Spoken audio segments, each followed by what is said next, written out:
আজকে পুরাতন ও দীর্ঘস্থায়ী কোষ্ঠকাঠিন্যতে ভোগা রোগীদের জন্য একটি ঔষধ নিয়ে আলোচনা করব। আসসালামু আলাইকুম, সবাই কেমন আছেন? আমি ইমরান আছি আপনাদের সাথে। আশা করব আপনারা সবাই ভালো আছেন। আজকে আপনাদের জন্য নিয়ে এসেছি চমৎকার একটি ঔষধের রিভিউ। এই ঔষধটি সেবনবিধি, পার্শ্ব প্রতিক্রিয়া এবং গর্ভাবস্থায় ও স্তন্যদানকালে তা ব্যবহার করা যাবে কিনা তা নিয়ে থাকছে আজকে বিস্তারিত। আর সবশেষে থাকছে এই ঔষধটির বর্তমান বাজার মূল্য। তাহলে চলেন আর বেশি কথা না বলে শুরু করা যাক। আজকে যে ঔষধটি নিয়ে কথা বলবো, এই ঔষধটির নাম হচ্ছে সোফিলাক্স। এই ঔষধটি তৈরি করা হয়েছে স্কয়ার ফার্মাসিউটিক্যাল পিএলসি থেকে।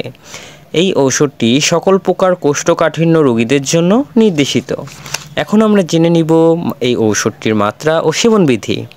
প্রাপ্তবয়স্ক এবং 10 বছরের বেশি বয়স শিশুদের জন্য প্রতিদিন 5 থেকে 10 মিলিগ্রামের ট্যাবলেট অথবা 1 থেকে 2 চা চামচ সিরাপ সেবন করা যাবে।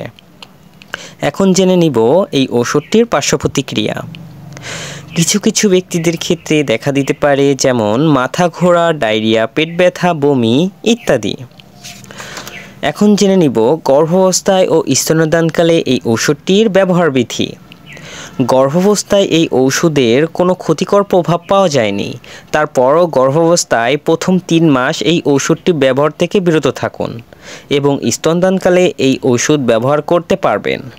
এখন জেনে নিব এই ঔষধটির বর্তমান বাজার মূল্য। সোফিলাক্স ট্যাবলেটের প্রতি পিছের দাম 10 টাকা করে, আর সোফিলাক্স সিরাপের দাম 100 টাকা করে। আর আমি আপনাদের জানানোর উদ্দেশ্যে এই ঔষধটির বিষয়ে জানিয়েছি, তাই অবশ্যই রেজিস্টার্ড চিকিৎসকের পরামর্শ নিয়ে এই ঔষধগুলো সেবন করতে হবে। আসসালামু আলাইকুম, সবাই ভালো থাকবেন, ধন্যবাদ।